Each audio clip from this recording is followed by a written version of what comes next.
per count. The FBI says one of the top leaders of the MS-13 gang has been arrested in Virginia. U.S. Attorney General Pam Bondi says the takedown was a joint operation between the FBI, ATF, ICE, the VSP, and Prince William County Police. And rapper Lil Durk releases his album Deep Thoughts from jail, where he awaits trial for an alleged murder-for-hire scheme. The 20-track album features Future and Lil Baby and is streaming now. Get BIN News on demand 24/7 on the iHeartRadio app. The New Orleans Teacher Job Board is hosting a citywide career fair for current and future educators. Explore open school positions, teacher certification pathways, and career growth opportunities. The career fair will take place this Saturday, April 5th, between the hours of 10 a.m. and 1 p.m. at Walter L. Cohen High School. Visit newschoolsforneworleans.org for more information and registration. Good morning, Wake Up. The Good Morning Show. Good morning. On WBOK 1230 AM.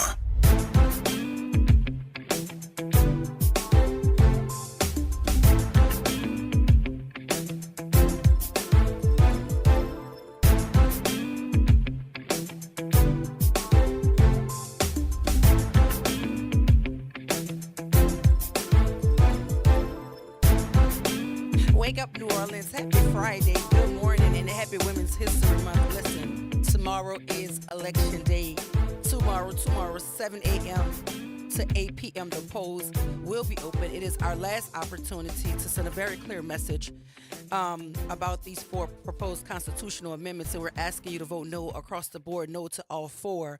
So please make certain that you text somebody, tell somebody, drive somebody to the polls tomorrow. Shout out to everyone who exercised their right to vote early. I did. I voted on the 22nd in true Sigma fashion. But if you have not voted yet, tomorrow is the last day. I typically wait till Election Day to vote. I just think it's something about the atmosphere on Election Day. It is supposed to rain tomorrow. Please do not let that deter you from going to vote. I voted early so that I can help folk get to the polls tomorrow. So let's just do our part above and beyond our part. Tomorrow is a very, very important day for the state of Louisiana.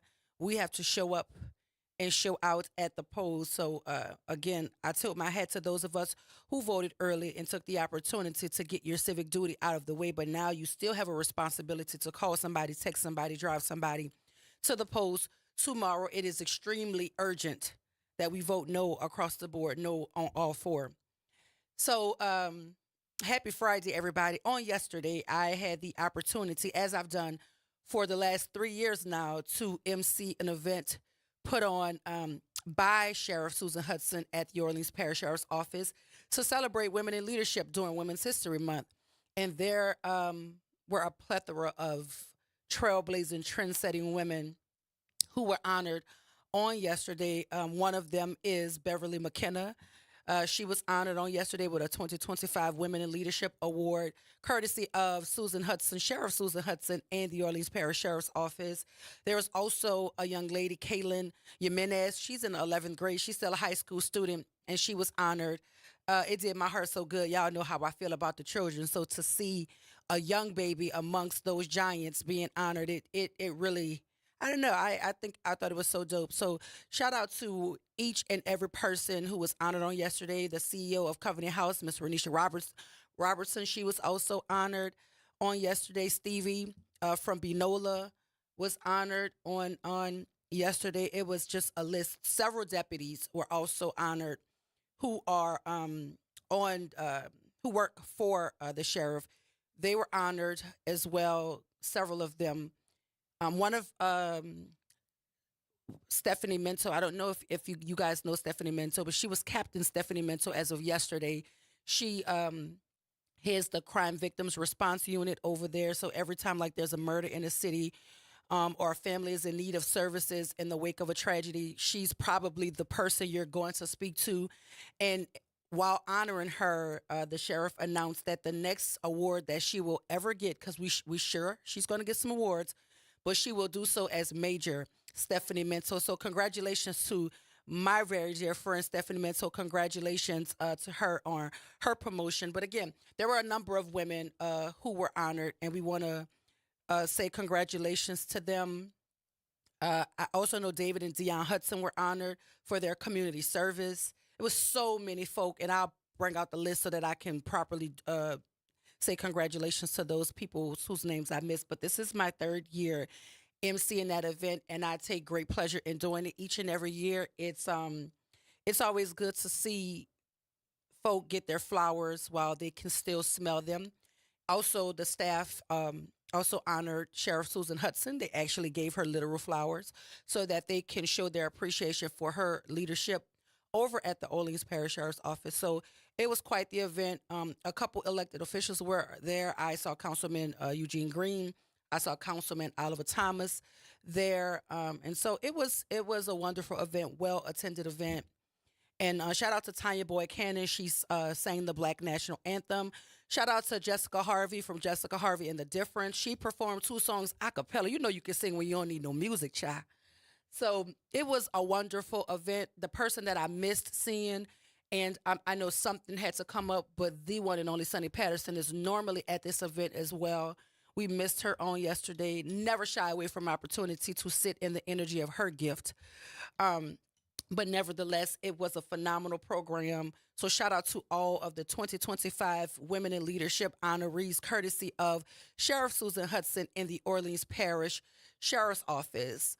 I would like to also take a moment right now to remind you that on Monday, the New Orleans United Front will hold their monthly town hall meeting. The panelists for Monday, the 31st, will be Darren Lombard.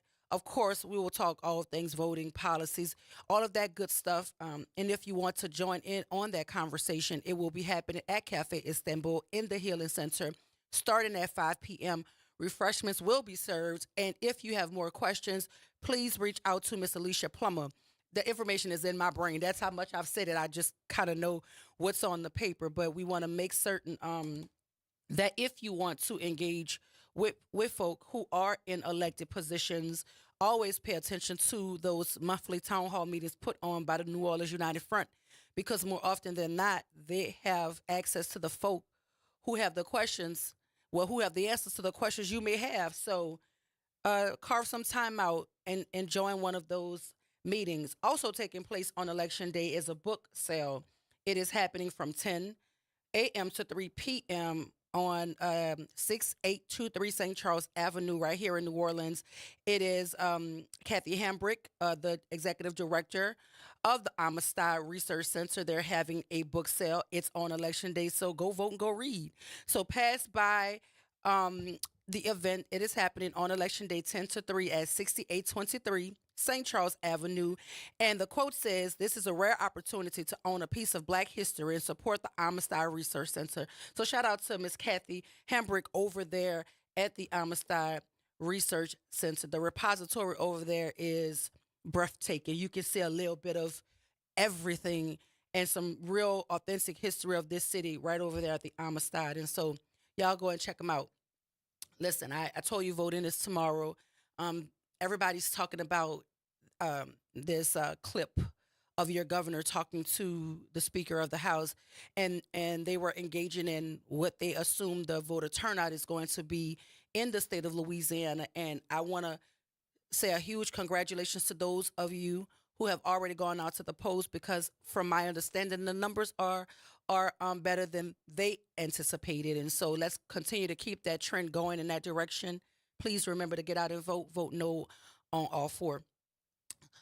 So in local news here, a Jefferson Parish deputy has been arrested, accused of sexual communication with a teen girl. This is so alarming to me, because this is a person who has a number of years in law enforcement. And it is my understanding that he was already retired, but he was working as a school resource officer. Because, sometimes when you do a job for so long and then you try to step away from it, you have all of that idle time, downtime, and maybe he just wanted to continue to work, and so he started doing so in that capacity. But it says a reserve Jefferson Parish Sheriff's Office deputy who was working as a school resource officer was arrested on Thursday after being accused of exchanging inappropriate sexual messages with a teen-age student. James Trailer, 57, of Mandeville, was booked with computer-aided solicitation of a juvenile. That is courtesy of Sergeant Brandon Veal, who is the spokesperson for the sheriff's office. The department opened an investigation Wednesday after the parents of the teen girl contacted authorities. They discovered that their daughter, who is younger than 17, had been exchanging inappropriate messages with a man later identified as Trailer.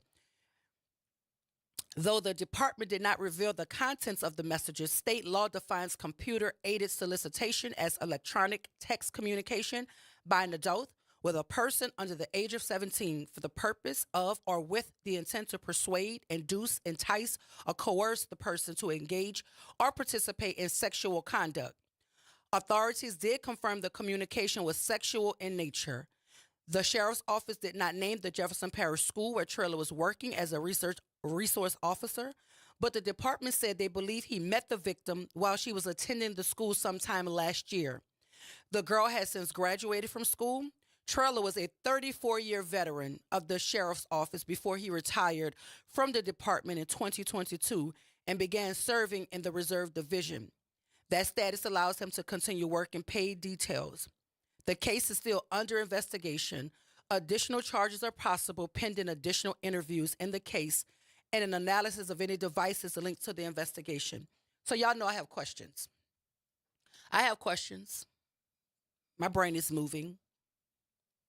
So it says that he was engaging in electronic text communication with a person under the age of 17 for the purpose of or with the intent to persuade, induce, entice, or coerce the person to engage or participate in sexual conduct. This is a 57-year-old man with 34 years put into the police department. Question number one. Is his pension in jeopardy? Because I'm just not fond of people being able to just kind of live off their pension after they've done some egregious things to betray the public trust, kind of like the officer who ran himself into a tree because the investigation in Toronto Green was about to come to light, and his family's still living off of his pension. I have issues with that. I'm sorry if that makes people uncomfortable. But there's a dead black man out of that area that he was supposed to be protecting and serving, and they beat him to death, and then they covered it up. And then the former governor assisted in the cover-up, but somehow he's still being paid his pension. Well, his family is anyway. Because you don't get to run yourself in the tree to escape accountability, and then we still somehow have to pay for it. So that's my first question. Does Mr. Trailer still have access to his pension? Because if y'all have evidence that he was having an inappropriate relationship with a person under 17 years of age, and it had to probably continue beyond her being in the school where you were serving as a resource officer, but it wasn't until after she graduated, I assume her parents found out about these inappropriate messages and they contacted the police department. So that's what I want to know. And then secondly, I want to know, because you don't get this brazen for your first time. You don't just show out that heavily your first time. Are there any other victims? For your 57-year-old self to be sitting in a schoolhouse with children and preying on them, are there any other victims? I would like to know, sir, because I'm looking at your picture. Yeah, I'm looking at your picture. There's a picture here of you, Mr. James Trailer. I just have those kinds of questions. And I just want to know. I want to understand. Do you still get your pension? Are there any other victims? That's what I want to know. Because, I mean, you retired from the force after 34 years and you went into a school to serve as a resource officer. You didn't just decide to start being inappropriate with children in that moment. I'm certain. I want to know the rest of it. Those are the two main questions I have. But nevertheless, he was arrested. Shout out to the Jefferson Parish Sheriff's Office. Shout out to the parents for reaching out to the sheriff's office to make them aware of this. You know, I'm very much pro police when they're doing the right thing to serve and protect in an equitable way. I love policing that works. Shout out to the police officers who are tasked with doing their job, because I'm certain that this had to be super uncomfortable because it's one of your colleagues for 34 years. And then you had to fingerprint him and take his picture and you know, process him and all of those good things. Yeah, all of the things. a person under 17 years of age. Our children are just not safe anywhere. Anywhere. In additional local news, a New Orleans judge faces possible suspension over spicy campaign ads and a loan. A New Orleans judge is facing a potentially lengthy suspension over a pair of attack ads and other alleged misdeeds during her campaign nearly 5 years ago. Orleans Parish District Judge Jennifer Methley is set to go before the Louisiana Judiciary Commission on Friday to answer 4 counts of ethical misconduct, all from a gritty run for office in 2020 that was backed by trash magnate Sidney Torres IV. The Office of Special Counsel, which prosecutes judicial misconduct, wants Methley suspended without pay for a year and is asking the commission to recommend it to the Louisiana Supreme Court. Methley's alleged lapses stem from her successful run against incumbent Christopher Bruno for the Division F seat in Civil District Court. Torres, her main political benefactor, was eager to unseat Bruno, who had ruled against him in a fight for control of a prime commercial property on Frenchman Street. Torres threw his support behind Methley, the daughter of former civil court judge Lloyd Methley, who went on to oust Bruno with 53% of the vote in her first run for judicial office. Complaints soon followed, including one from a state judicial campaign oversight committee, followed by misconduct charges. A hearing officer has since determined that Methley crossed several ethical lines in winning her seat. Oh, baby, y'all know I have questions about this article. Even the way it's written, I have questions. But it goes on to say, central to the allegations before the commission are 2 spicy campaign ads targeting Bruno, including one that never aired. The officer claims they were false and that Methley knew it. She's also accused of trying to skirt campaign finance limits through a $100,000 loan from Torres. Methley loaned her campaign the same sum within days. Judge Methley's campaign was rife with falsehoods and a flagrant and intentional disregard for almost all the laws, canons, and ethical obligations applicable to a candidate for judicial office, wrote Michelle Betty, special counsel, not super, special counsel for the commission. A year on the sidelines is at the very top end of suspensions for ethical misconduct for judges, she wrote, and would send a strong message without disrupting the public's choice to elect Judge Methley. Few of the facts are in dispute, but Methley claims the commission has it wrong and finds her actions unethical.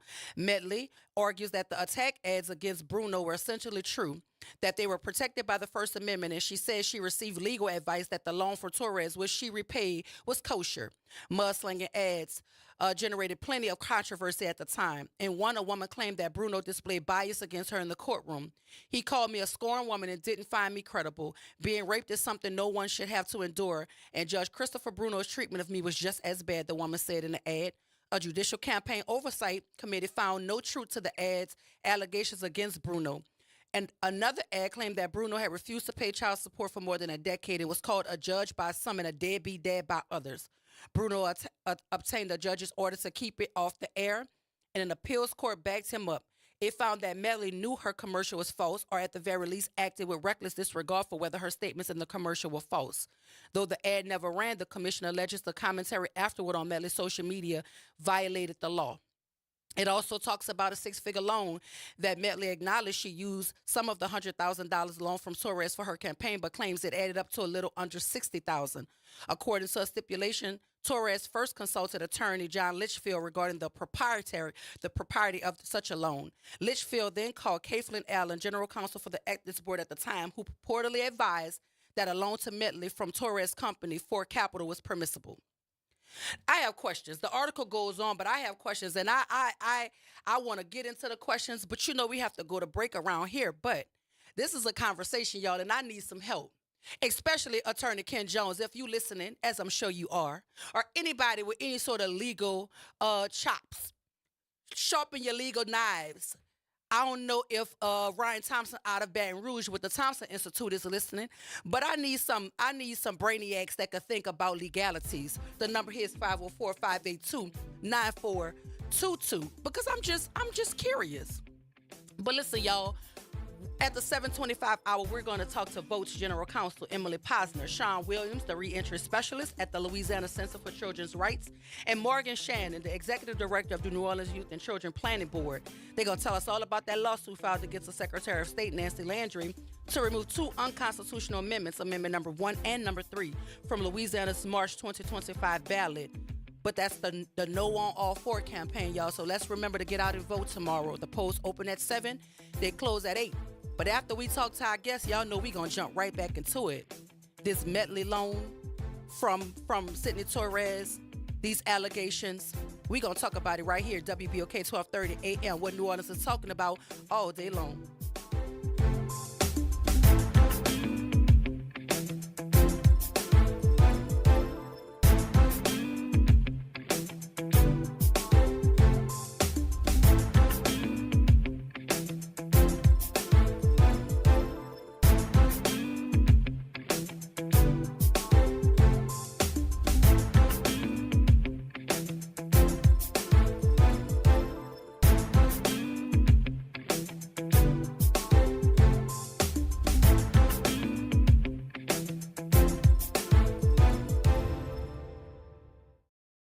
Hey everybody, it's Graylin Bryant Banks. And Kimber White Dupree. From the front porch, y'all. You know how we do every Monday. It's Movie Monday. And Tuesday, it's Trivia Tuesday. And y'all know we have nothing but bad cheering coming through here on Wednesday. But stick with us. On Thursday, we travel. That's right. And Friday's Free Your Mind Friday, so get your brass up. Something on your mind? Want to get it off your chest? Holla at your people. WBOK 1230 AM, the station you listen to all day long. NOLA Public Schools is excited for the rest of this 24-25 school year journey with our families, watching our students dive into learning, growth, and success. As the school year continues, our dedicated educators are focused on keeping every student engaged and motivated. Let's keep embracing new challenges, celebrating achievements, and supporting each other to make the rest of this year even more impactful. Stay connected with your school and NOLA PS through our social media channels for updates and resources. We're here to help our scholars attend today, achieve tomorrow. Visit DePaul's new Algiers Health Center at 2801 General de Gaulle Drive to receive primary and preventive care for both adults and children. Services also include behavioral health, imaging, and on-site pharmacy, vision, Medicaid enrollment assistance, and more. For appointments, visit DePaulCommunityHealthCenters.org or call 504-207-3060. Making a difference in the community. WBOK 1230 AM. Good morning, Wake Up. The Good Morning Show. Good morning. On WBOK 1230 AM.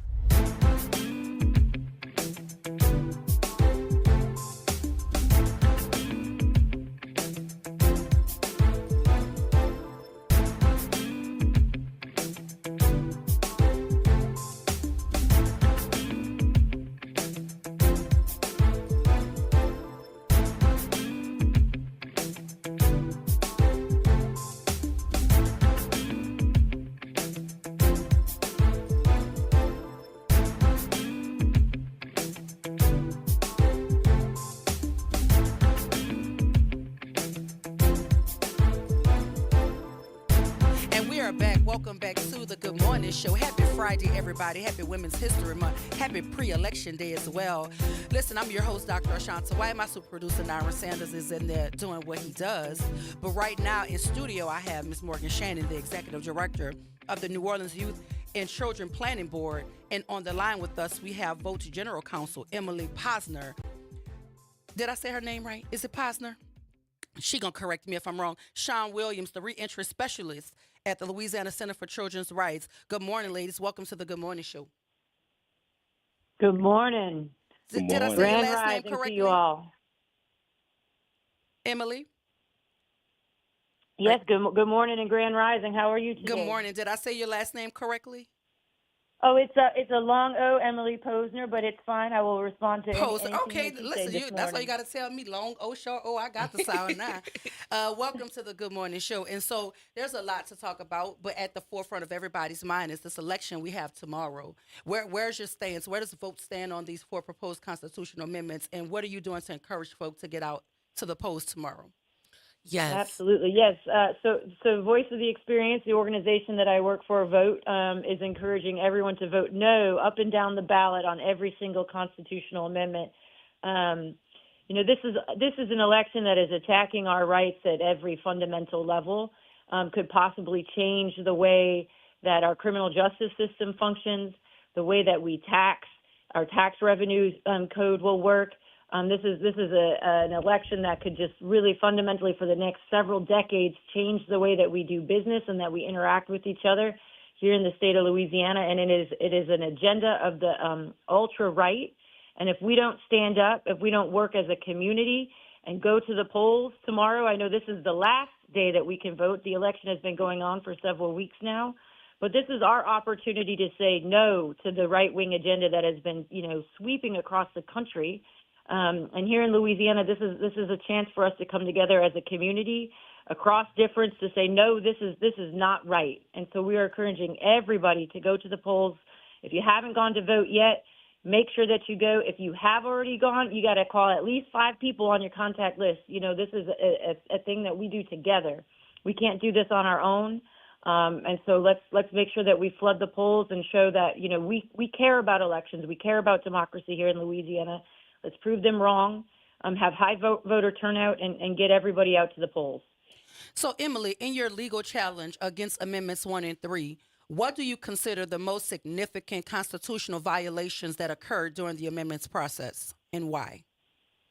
Yeah, so the way that the way that we changed the Louisiana Constitution here is it's a pretty profound process, right? Because the Constitution in the state of Louisiana, just like our federal Constitution, is supposed to be this document that protects our inalienable rights, both of. And what's great about the Louisiana Constitution is it recognizes the rights of both us as human beings, but also the environment, right? That we all interact as a community together.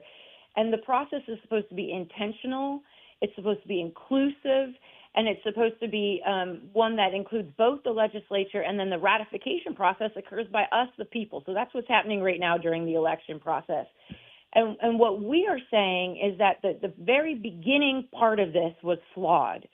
The part that begins in the legislature where you begin the formalizing process where the bills are proposed and the people have an opportunity to engage with the legislature for this for the bills to then be passed and then put on the ballot for us, that front end process didn't follow the rules. And the rules are important because what they do is they allow the people to participate and make sure that these things, that the bills are respectful of the rules that are in place in the Constitution. So for the constitutional amendment number 1, which deals with these specialty courts, what we were alleging and what we believe is true if we end up having to go back into court, but let's not have to use our backup plan here for next week. Let's just kill this thing at the polls on Saturday. What we were alleging was a couple different things. I think the most egregious one is that the Constitution, the Louisiana Constitution, says that any amendment has to just deal with one issue. And what the first constitutional amendment, proposed amendment, does, but it proposes to the voters, are two very distinct issues. It expands the jurisdiction of the Louisiana Supreme Court to discipline attorneys, so to discipline people like myself. But in addition, what it does is it allows the legislature, it gives the legislature more power to create courts that potentially would not have elected judges, and it allows them to create these specialty courts, in particular in the criminal field. So what we are concerned about at VOTE, which is happening in places like Mississippi, is that this is an attack on our democratic process, on the criminal justice system here in New Orleans and in places like Baton Rouge and Shreveport, where you have predominantly black communities that are electing their elected officials that oftentimes look like themselves. So we've got black judges, we've got a black district attorney, and it's to undermine that system of democracy, to create a specialty court to then adjudicate harms. This is a big problem. And so the reason why it's a problem from the Constitution is, what if there's a voter that supports, the issue around attorney discipline but doesn't support the specialty court? What are you supposed to do? That's the whole point of why there should only be one issue per constitutional amendment. So for us, that was one of the big issues. We also said that the ultra-right, legislature just pushed this thing through without following the constitutional procedures that are supposed to be in place in order to make sure that these bills are done with intention and with integrity and in respect of the democratic process. So that's the big one there. And then with regards to the constitutional amendment number 3, which is the constitutional amendment that is going to make it easier for us to put children in prison. It's a bit procedural, but what happens in order for an amendment to take place in an extraordinary session? So this third extraordinary legislative session that took place in November was billed as a tax session, which is really, what was one of Governor Landry's major pieces of his platform to abide by his corporate donors. So he had this extra session, when people weren't paying attention, to rewrite the tax code, which is Constitutional Amendment number 2, vote no on 2 as well. But he snuck in some of these other issues, so including this issue around making it easier to put children in prison, adult prison. And what his call said actually contradicts what is on the ballot. They don't match up. And that's important because the call is, the governor's call is supposed to specifically outline with particularity what is going to be at issue in the legislature for us, the people, to know what are we paying attention to. So these are the issues that we brought to court. We had I thought we had an excellent hearing this week in front of Judge Jordan in East Baton Rouge Parish. And Judge Jordan was very concerned about the allegations. That's the read I had from the hearing, very concerned about the constitutional allegations, but because of the close proximity to the election, the last day of the election, let's remember that the election has been going on for several weeks now, he declined to rule on our request to take immediate action this week and said, let's take this up after the election. And so what we're doing now at Vote is, we want to make sure that people know that there's a backup plan, but, backup plans are backup plans. So let's just kill this thing at the front end, get to the ballot, get to your ballot box, get to your polling place, and make sure that we vote no on all 4 of these proposed amendments. So, Emily, I have a question though, because was it in the scope of his authority to push back the election day? Because if that's the reason, because it was so close to the election day, was that not an option to push the election day itself if he was so concerned about the constitutionality of these proposed constitutional amendments? That's a great question, and actually, I don't know the answer. We didn't ask him to stop the election because I'm not sure that he actually would have the power to stop what was happening on Saturday. And let's remember, because people have been voting for many weeks via absentee ballot, and at this point, by the time we had our hearing scheduled, early voting had concluded. So what we were hoping that the judge would do was to put a pause on the counting of the ballots for the amendments that we were challenging, so Amendment 1 and Amendment 3, until we could figure out whether or not these ballot initiatives were constitutional. And you can't determine the constitutionality of a legislative instrument in a preliminary hearing. So he did not have that power in the preliminary hearing to determine yes or no, these are constitutional. Mm-hmm. And I don't think he had the power to just stop what was happening on Saturday. I just wanted to know, because if the argument was that it was too close to the date to determine it, but he had these issues with it and these concerns, because then what happens, Emily, if when the election does go forward tomorrow, but he has these concerns and God forbid we don't get the outcome we want, then what happens? Do we still have grounds to challenge the outcome of it? We do. I mean, certainly that's our backup plan, right? Okay. And we have seen there is some precedent here in the state of Louisiana where constitutional amendments have been voted on and have then later been found by the judiciary to have not followed the process. Okay, well there's a good case with Derek Shepard from Jefferson Parish. He was running and had a felony conviction, and the legislature has, repeatedly tried to discriminate against people with felony convictions, and he was able to determine that the constitutional amendment related to that issue was done improperly, and so he was able to still run. Okay. So we do have some precedent, but again, in this day and age, we don't want to have to rely on the judiciary. Let's just, through our own people power and through social movement, say no to this thing. So, Morgan, what are the implications of Amendment 3 for Louisiana's youth, especially given the state's already high incarceration rates for minors? How might it affect the long-term stability and safety of our community? Yeah, I think that we've already said that young people don't deserve to be locked up, let alone be locked up in adult prisons. We know that from a social emotional space that is not well for their well-being. as Emily pointed out, that this could be as low as 14 for non-violent offenses. There are already things that young people can go to adult jails for that already exist. This takes out the protections in the Constitution, what oftentimes is the only thing that protects our most vulnerable, in this case, young people. We also know that they have to be segregated by law, so they would have to be segregated from adults in the jails, and by sight and sound, so they can't hear or they can't see. So oftentimes that's solitary confinement, and we know what solitary confinement does to adults, let alone young people.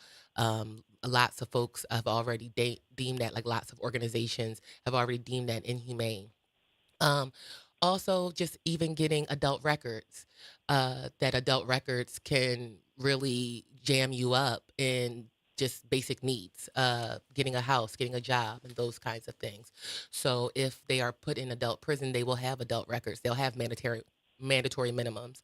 They'll have uh, probation that they have to be on, which we also know that probation is designed to violate it for the most menial offenses, like riding in a car with somebody that might be doing something that gets them stopped. And if they find out that you're on probation, then it just gets you into the system.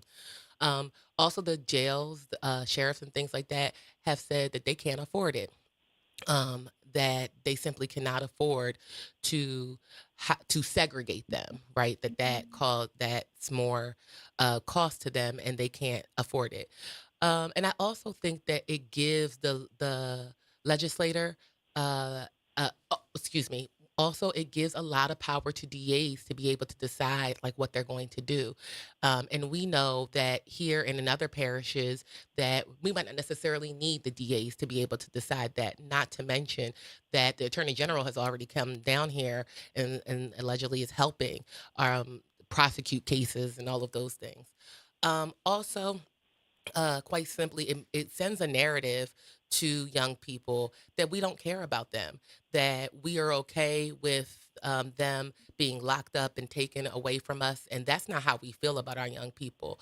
Um, lastly, when they brought this, Emily was talking about this long and egregious process that they did. They're really trying to skirt democracy. The legislative sessions did not.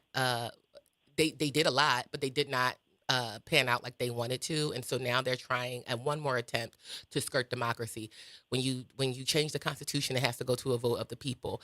The governor tried to do a constitutional convention last year. He failed. He failed because of the people, and so now he's trying to skirt democracy again. When you do constitutional conventions, they should be deliberate. They should be intentional. That's how it was last time. He never even told us that he wanted to do a constitutional convention, but he was stopped. And then tomorrow we have a chance to stop him again. This is a particular attack on New Orleans young people. The talking points that they use were from New Orleans headlines around gun violence and all of those things, which is true here. Young people are not the only perpetuators of gun violence. Also, really not even that statistically significant in gun violence, yet they crowd the headlines. And so this is because he wanted to lock up your young people. He wanted to lock up New Orleans Black young people. And so tomorrow we have a chance to say, get your hands off my young people. So, Ms. Williams, Amendment 3 doesn't specify which crimes might lead to children being sent to adult prisons. How concerning is this ambiguity, and what dangers do you see for youth in this lack of clarity?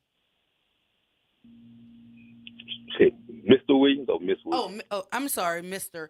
Listen, my name is Ashanta, so my family calls me Sean, so I just assumed you. My apologies.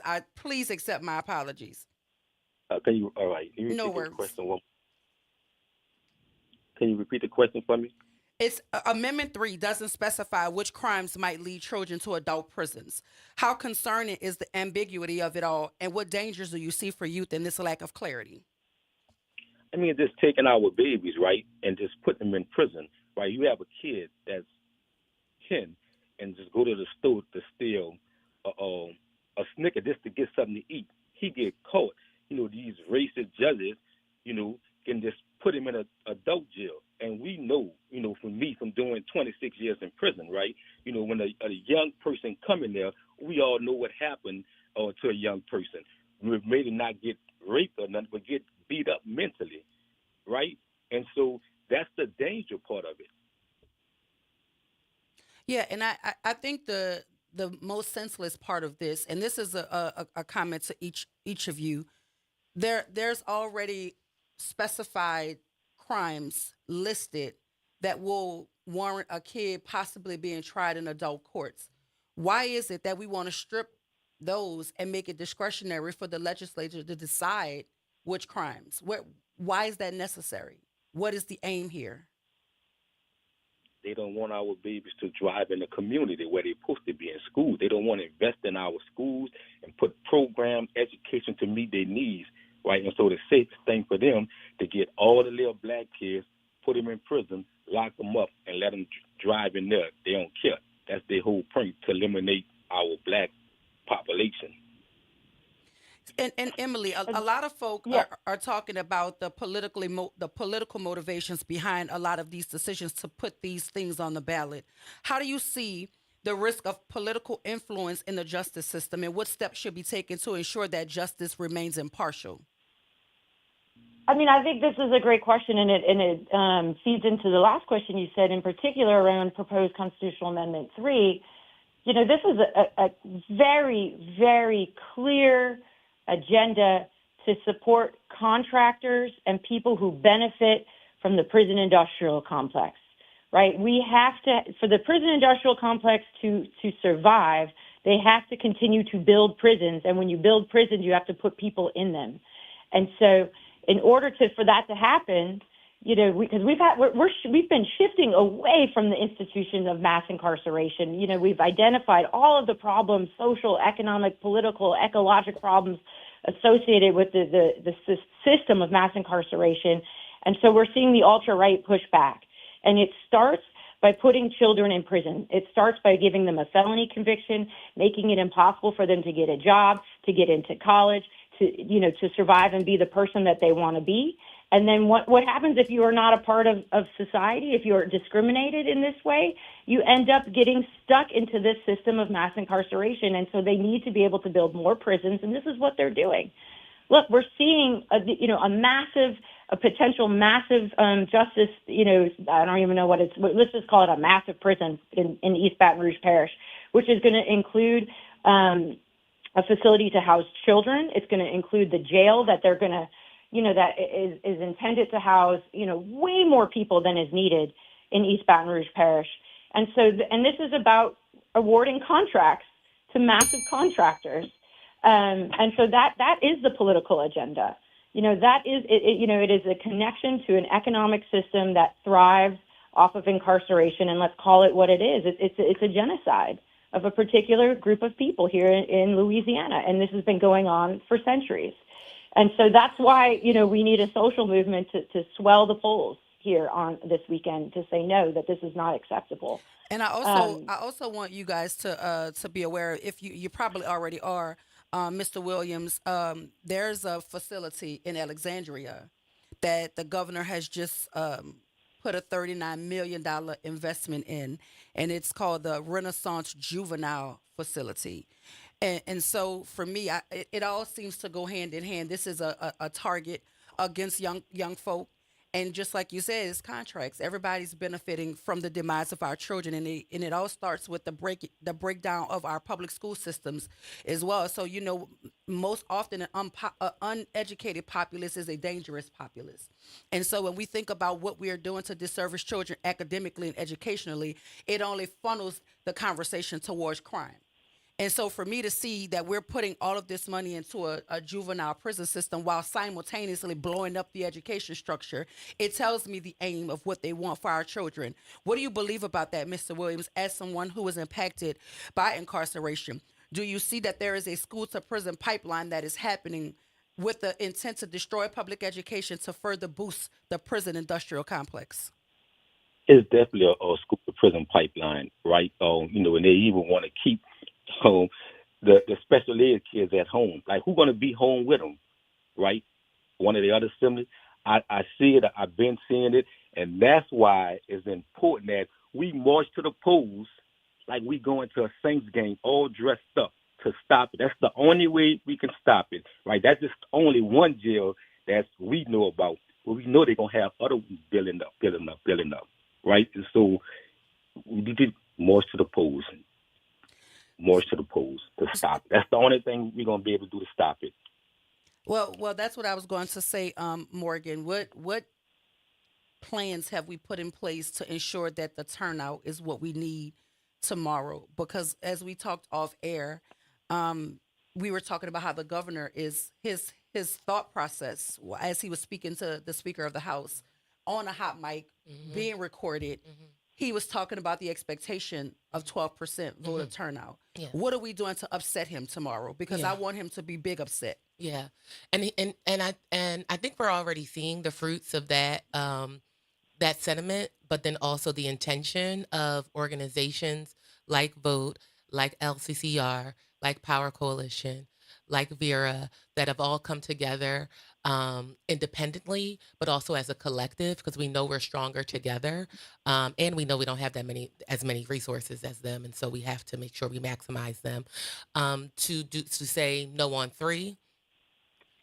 To say no on 3, to say no on all, y'all. You can go to those websites. Tomorrow it is supposed to storm, but we have rides to the polls available. I believe Power Coalition has those. You can go on their website, powercoalition.org. As Emily stated, this is an off-cycle election. This will be a low turnout election in terms of the numbers.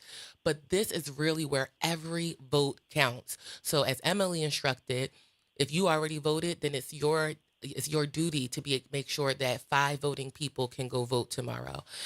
If you need some place to be able to hang out and maybe text or call some people, at 4930 Washington Avenue, where the Power Coalition and Vote offices are, they always post up and have folks, but it's really going to be on us.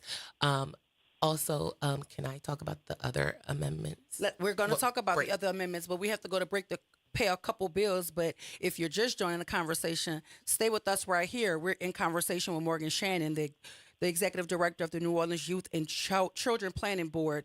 Emily and Mr. Williams. We also have Emily is our legal mind, and she's making it make sense for us. And Mr. Williams is our reentry specialist. Y'all stay with us right here. We're going to continue to have conversation about these 4 proposed constitutional amendments right here, WBOK 1230 AM. What New Orleans is talking about all day long.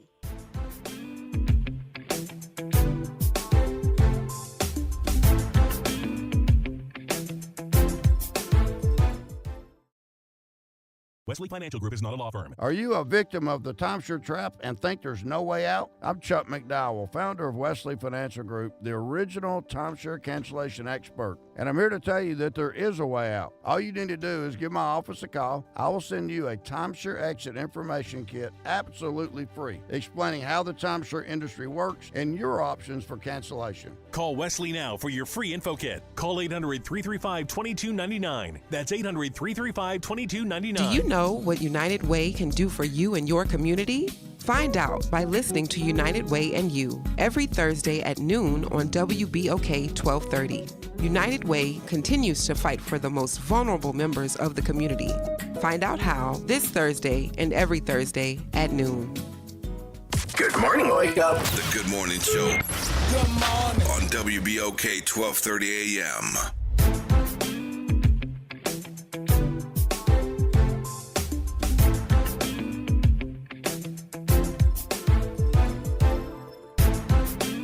And we are back. Welcome back to the Good Morning Show.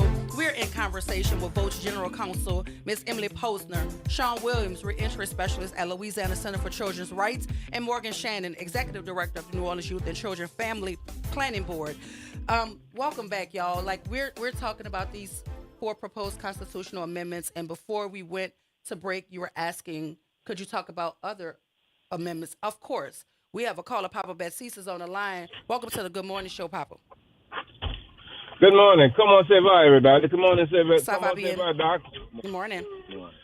I just have a short question and a comment. What is the I'm bringing kids to school, so y'all don't mind the background noise. That's what grandfathers do. We bring kids to school.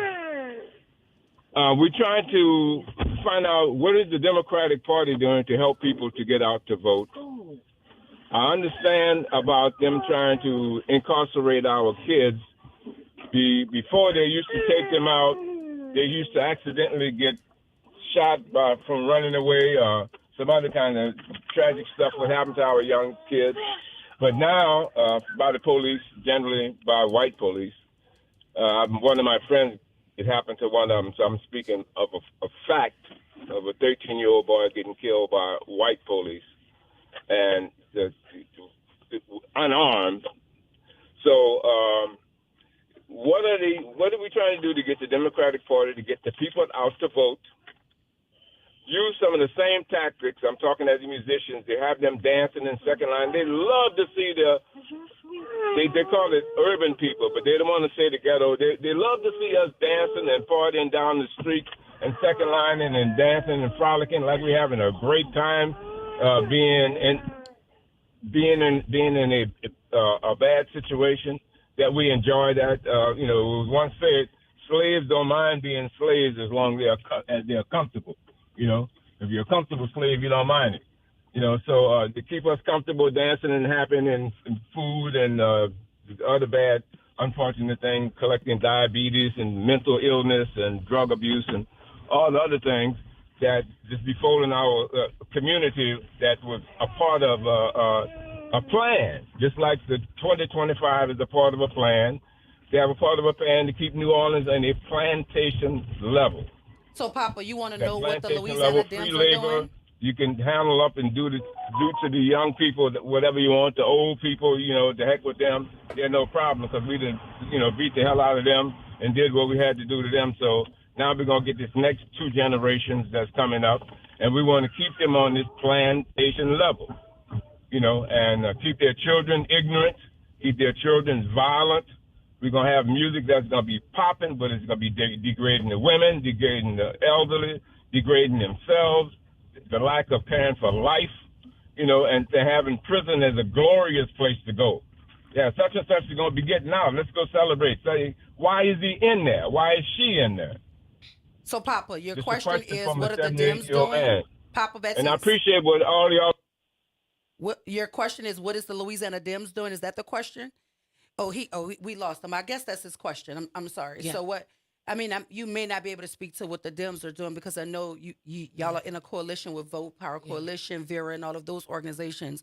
But I think it's just a broader question of what are we doing to get out the vote? And I think I asked that, and you were talking about those things. But my question to further what Papa Betsy was trying to say is because a lot of folk lean into this apathy. We know that there are people who feel out of touch with the democratic process in terms of always voting and never seeing what they believe they should see in return for their vote.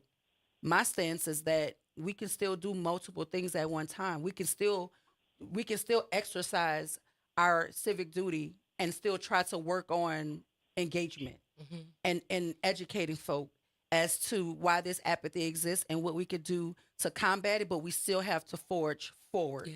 We can't stay still and we can't go back. We have to move forward. What do you say to that?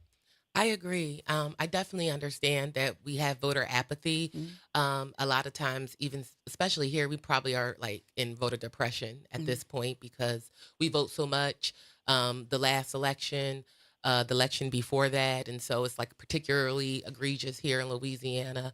I do definitely think that in these low turnout elections, though, that our every vote counts, that you can really see the manifestation of your vote in real time, that you'll be able to see the good effects of it or the negative effects of it. Also in the fall, we'll have our mayor and our city council. And we know that New Orleans right now is a little dysfunctional. And in order for us to get it to be more functional, we need our elected officials to be functioning. And your vote impacts that. And then I also think that on behalf of folks that are vulnerable, who are at the margins, who are locked up, like Papa Baptiste was saying, we have to vote for them. The people who cannot vote, the young people that I represent in New Orleans, who have a lot of opinions about a lot of things and are grossly affected by whatever happens in the world, recessions, depressions, and all of those things, that we have a duty to be able to vote for them. And so that I know we're tired, and it is that we're getting attacked from lots of different places. However, we have to keep the momentum up and hold the line, and that's what we're seeing here. That's what we saw with these early voting numbers. That's what we caught on that hot mic. Governor Landry is a little nervous, as he should be.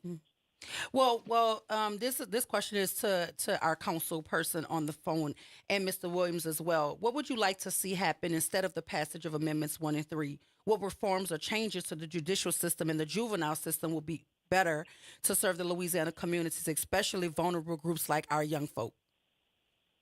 Well, I want to defer to Sean Williams first. And Sean, I'm happy to pop in after. I definitely have an answer, but I think we need to hear from Sean because he's directly impacted and knows exactly what probably needs to happen.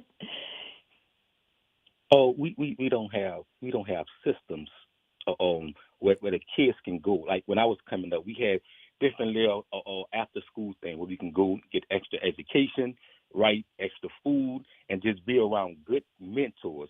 We don't have that, right? They take all that from us, right? We don't even have houses no more. Everybody living in apartments. All the houses Airbnb, right? So we need to force the politicians to get community support where after school program can help these kids not go to the adult system or prison period. Emily, you want to add to that? You have about 45 seconds. And I don't know if this is a legal answer or not, but I think it begins with restoring democracy to our school system. The chartering of our school system and the destruction of putting, people who are from here into power to be able to, democratically manage how our schools function. This is the result. This is what we see. We've when we were coming up, I'm not from here, but I went to a neighborhood school, which meant that I knew all the kids in my neighborhood. I had a built-in social system. I had other parents that were watching out for me. We all sat at the bus stop together. We all held each other accountable, and we do not have that anymore. And this is what happens when we take away democracy from institutions where democracy is. That's the whole point of civic responsibility, right? Just like Sean said, we don't have after-school programming. We don't have these programs. We don't have a teachers union. The chartering of our schools got rid of the largest union of Black women in this state. This is what happens when we take power away from the people. And so I think that the very first place that we need to start is by taking our schools back, because we know how to take care of our kids. Just like the man who called in, I don't remember his name, but he's like, grandparents take kids to school. Yeah, that's how families function. That's this is Papa how communities Betsy's. work. We all take care of our kids together. So that would be my first place where we need to start. And I think we would see a dramatic shift in the criminal justice system if we had a functioning school system that was founded in principles of democracy. Listen, Emily, don't get me started because we don't have any more time because that's a whole other conversation. But Morgan, in about 30 seconds, what do you want to leave us with? What is the charge? What is the call to action for tomorrow? Tomorrow, we need to go vote. You can look up your polling location. You can get rides to the polls. We have a duty to be able to take care of our young people. We know that a community is doing well by how the young people are doing, and we want our young people to do well. And this is not even actually making them do well. This is just pure. We know that young people do not deserve to be in jail. We already had that movement. We already had the movement of decarceration, and so we just need to really hold the line. Tomorrow, the polls open at 7, I believe, and they close 8 at p.m. 8 p.m. Again, we have rides to the polls. RTA is usually free. It will be storming, but you can get like Uber codes and Lyft codes from folks. And so if you've already voted, it's your duty to make sure that other people vote as well, and also check out the other amendments too. They're all egregious. They're all on there by design. They all give you less agency and less democracy. And we're asking you to vote no across the board on all 4. I want to thank Votes General Counsel Emily Posner, Mr. Sean Williams, the reentry specialist at Louisiana Center for Children's Rights, and Morgan Shannon, the executive director of the New Orleans Youth and Children Planning Board. Thank each of you for joining us this morning and offering your expertise to us. And hopefully we get what we want tomorrow. Say no to all 4. Y'all stay with us right here at WBOK 1230 AM, what New Orleans is talking about all day long.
WBOK 1230 AM New Orleans. Home of the Good Morning Show, 7 to 9 a.m. weekdays. This news report is brought to you by New Schools for New Orleans. I'm Bree Wood with 4 things you should know with BIN News. 3 out of 4 Americans, including 60% of Republicans, see the Trump administration's use of a Signal group chat for military plans as a serious issue. This follows a breach involving the editor-in-chief of The Atlantic. Former NFL running back LaShawn Johnson faces federal charges in a dogfighting case involving 190 seized dogs. He faces 21 counts with a maximum penalty of 5 years in prison and a $250,000 fine per count. The FBI says one of the top leaders of the MS-13 gang has been arrested in Virginia. U.S. Attorney General Pam Bondi says the takedown was a joint operation between the FBI, ATF, ICE, the VSP, and Prince William County Police. And rapper Lil Durk releases his album Deep Thoughts from jail, where he awaits trial for an alleged murder-for-hire scheme. The 20-track album features Future and Lil Baby and is streaming now. Get BIN News on demand 24/7 on the iHeartRadio app. The New Orleans Teacher Job Board is hosting a citywide career fair for current and future educators. Explore open school positions, teacher certification pathways, and career growth opportunities. The career fair will take place this Saturday, April 5th, between the hours of 10 a.m. and 1 p.m. at Walter L. Cohen High School. Visit newschoolsforneworleans.org for more information and registration. Good morning, Wake Up. The Good Morning Show. Good morning. On WBOK 1230 AM.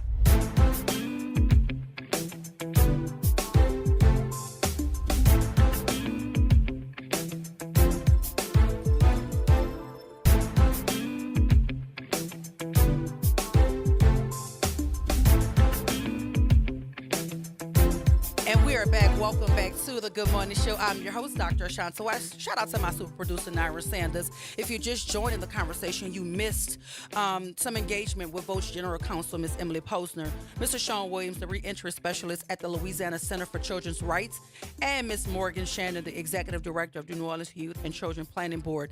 They were here giving us some insights on the lawsuit that they filed against the Secretary of State to remove 2 unconstitutional amendments, which will be 1 and 3, from the Louisiana's March 2025 ballot. And they were also here to campaign for no on all 4. So it's no across the board on all 4. But right now, y'all, we're going to jump into conversation with one of the equity media partners, Mr. Cleveland Spears, executive producer of Bruise Balls and Bubbles. Good morning, Mr. Spears. Welcome to the Good Morning Show. Hey, good morning. How are you? I'm good. And you, how are you? I'm good. Just getting ready for a very exciting weekend. I know. Listen, I'm going to start calling you the king of festivals, because anytime the word festival is being thrown around, your name is somewhere in the mix. So tell us about this Bruise Balls and Bubbles Festival. Yeah, it's an exciting concept. It's our second year with this concept. We have done what we believe is a pretty good job with our fall festival with the National Fried Chicken Festival, and we wanted to create another concept, a spring concept, something just like the Fried Chicken Fest is very indigenous to our culture, and we know this time of the year families and friends get together over a big boil, and it's the Lenten season. Everyone's kind of enjoying their fill of seafood for the year, and so we created a festival around things that people love and things that go well together, which is boiled seafoods paired with great beverages and drinks. Well, listen, I don't think you could go wrong with some boiled crawfish, and you're gonna pair a boiled crawfish with something to drink too. Yeah, I think you're on to something right here, Cleveland. I'm excited about it, and it's taking place. When is it happening? Is it this weekend? Yes, it is this weekend. It was initially scheduled for tomorrow, the 29th, but we made the decision on yesterday, based on the weather forecast, to move it to Sunday, March 30th. So that is this Sunday. Anyone who has seen it and is aware of it, that we do want to get the word out that the date did change from Saturday to Sunday. So this Sunday, March 30th, on the lakefront, from 12 to 8 p.m., 12 noon to 8 p.m. And let's talk about some of the main attractions of this year's festival.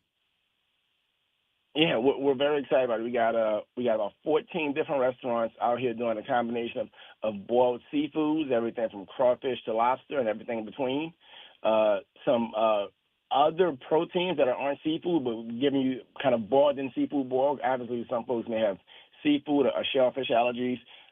So we're basically taking some other things, other types of meat, and kind of giving it that seafood flavor. But we also are having a couple groups come out and do kind of fish fry plates again. In the Lenten season, everyone's looking for that fish fry plate on a Friday or on the weekend. So we got 14 restaurants out here providing great food. Just like the Fried Chicken Festival, we're really focused on supporting kind of small, independently owned kind of chefs, caterers, and small restaurants. So we got great folks out here with that. And then we have some great music all day. We have Urban Mayfield, Grammy Award-winning Urban Mayfield, and he's curating a set called The Black House, with about 30 different musicians that's going to be coming out and performing with him. We have Cupid coming out performing, a bunch of great DJs throughout the day, like DJ Pop and DJ Captain Charles, and just a great musical lineup for everyone. And one thing I do want to say is that last year when we kind of previewed this concept, it was somewhat centered around Parenting with the Drinks. It was an adult-only concept. This year, this festival is all ages. And just like the Fried Chicken Fest, kids are admitted for free. So kids 12 and under are free to come out this weekend. So bring the family out. It's going to be very family friendly. We have one of our sponsors in AT&T providing a kid zone and some activities for the kids. So, we're hoping Sunday is going to be a great day. And let's talk to us about these VIP experiences, because there's levels to this VIP experience. Talk to us about that. Yeah. I mean, everyone, the festival to come in is pretty accessible and modest. It's a $20 entry ticket. But if you want to kind of upgrade your experience and have one of our packages that includes some food and beverage, that'll be one. We have our what we call the Brews and Bugs ticket. That ticket comes with access to a variety of beers throughout the day, as well as crawfish and fixings and sides. So you basically sat on food and beverage for the day in that lounge. And then we also have our champagne and lobster lounge presented by Veuve Clicquot. And so in that lounge, you'll have that ticket comes with a bottle of fine champagne paired with a lobster meal prepared by Drago's. And I want to say over in the Brews and Bugs lounge, that lounge is presented by Southern Eagle and Anheuser-Busch. So you'll have Stella Artois and Michelob Ultra and Coke Water and Nutra and Budweiser, and just some great brands from Anheuser-Busch. And there's some cocktail carousels happening as well, right? It says that there's 9 signature cocktail carousels happening at the festival. Yes. We wanted to do something new where, we believe deeply in bringing people together and letting people spend time with friends and family. And so one of the things that we step back and look at is when you're at a festival, we don't want you to spend more time in line than you do kind of hanging out with your friends and family. And so we say, what if we could, take cocktails and put them in these kind of bulk carafes where you're not, you're out with your spouse or partner or friend, you're not running back and forth to the bar. So we're doing kind of cocktail carafes. So basically it's about 5 cocktails in one carafe. We're putting the ice on the side so it doesn't kind of water down your drink. And you can really kind of sit in your festival chair or lay out on your blanket and really be kind of ideally set for a couple hours, if not for the day, with one trip to the bar. And so we're putting premium spirits in there and a number of specialty cocktails, whether it's a Henny Rita presented by Hennessy or a ranch water with Casamigos or a traditional margarita and a host of other kind of cocktails and things like that you can get in the carafe form. Versus single drinks where you kind of, especially if you're eating spicy crawfish and running through your drink, where you can kind of be situated for at least a few hours. And you have some questions in the chat, Cleveland. Somebody's asking, will there be barbecue at the Brews, Bowls, and Bubbles Festival? There will not. We don't have any vendors out here doing barbecue, but I do know that my good friend Telly Medina has his Pitmasters event coming up in, I think, about 2 weeks. Okay. Over the Milne Boys Home. So anyone who's a big fan of barbecue and looking for barbecue, the Crescent City Pitmasters Festival, produced by a guy we all know who's been doing great work in the city for a long time, Telly Medina, is doing that one in about 2 weeks. So Cleveland, I think they were going with the alliteration of the B, right? It was Brews, Bowls, and Bubbles. They wanted to add some barbecue to it. Look, somebody in the comments said, so you basically gonna be offering setups, huh? Because you're gonna have the Yep. drinks in the carafe with the ice on the side. You're gonna have setups at the festival. That's exactly what my wife said. She said, "So you doing setups at the festival?" I was like, I didn't think about it like that, but basically, yes, you come out and get your setup. That is so funny. And so, can you talk to us a little bit about the pricing of this, the levels of the VIP experience, and then what does it cost to enter the festival? Yep. I'll go from bottom to top. So kids are free. Kids 12 and under are free. The general admission ticket is $20 today. It's going to be $25 on Sunday. That ticket allows you in access to all of our entertainment, access to all of our activations and things that our sponsors are creating. Our Brews and Bugs ticket, which includes 3 pounds of crawfish and beer throughout the day, so basically unlimited beer, is an $80 ticket today. I think that ticket is going to go up to $100 on Sunday. That ticket is tinted, seated, close to the stage. And again, crawfish and beer throughout the day. And then our champagne and lobster ticket, again, a full bottle of fine champagne, a lobster meal with sides from Drago's. That ticket is online today for $180, and that ticket is going to go up to what I think it's $200 on Sunday. And those are and then there's also a couple of reserved picnic tables. It's a ticket for 6 people. It comes with a 6-pack of beer of your choice, as well as a bottle of spirit of your choice. And those picnic tables are kind of basically right at the front of the stage. We actually set them up last night. We have about 2 of those left, and that ticket for 6 people, beer and spirits, is a $500 ticket. So those are our varying tickets for the event. And so we're going to talk about the cocktail choices, because you have some good stuff going on here. You got some Casamigos margarita, the Washington apple, the Hennessy margarita. You want to talk to us about the different drink cocktail choices that'll happen at the Brews, Boils, and Bubbles Festival? Yes. One thing that we have been fortunate to do is just really partner with great brands. Oftentimes you go to a festival and they're pouring kind of cocktails and brands that you probably wouldn't order ordinarily. But we're really fortunate to have some great partners. So we've partnered with companies like Casamigos, Crown Royal, Hennessy, Veuve Clicquot, Whispering Angel, Rosé, and obviously our beer partner, Anheuser-Busch, to create what's kind of like a premium beverage offering in a festival environment. So we got Casamigos margaritas. We have a ranch water with Casamigos. Ranch water is actually one of my favorite cocktails, but it's really tequila, soda, and lime. It's a very light and refreshing drink, particularly if it's warm. I think it's supposed to be about 80 degrees on Saturday. Then we also have Crown Royal. Crown Royal introduced about 6 months ago Crown Royal Blackberry, and so we're doing a blackberry lemonade made with Crown Royal. We're doing a Washington apple made with Crown Royal apple, which is Crown Royal apple cranberry juice garnished with some fresh cranberries and apple slices.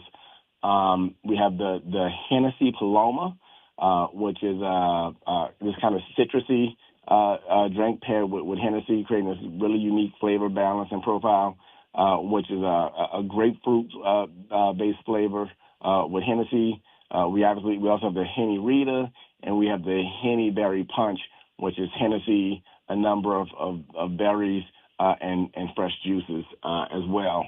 And we probably actually have a couple more. I think we have a Baca lemonade drink as well, and a couple more that I may be forgetting right now. And then also we're running a bar, so if you want to come out and order a vodka soda or a Crown and Coke, we'll have that for you as well. Let me find out you was a bartender in one of these other lives that you've lived, because you were talking about these drinks like you handcrafted them yourself. So were you ever a bartender?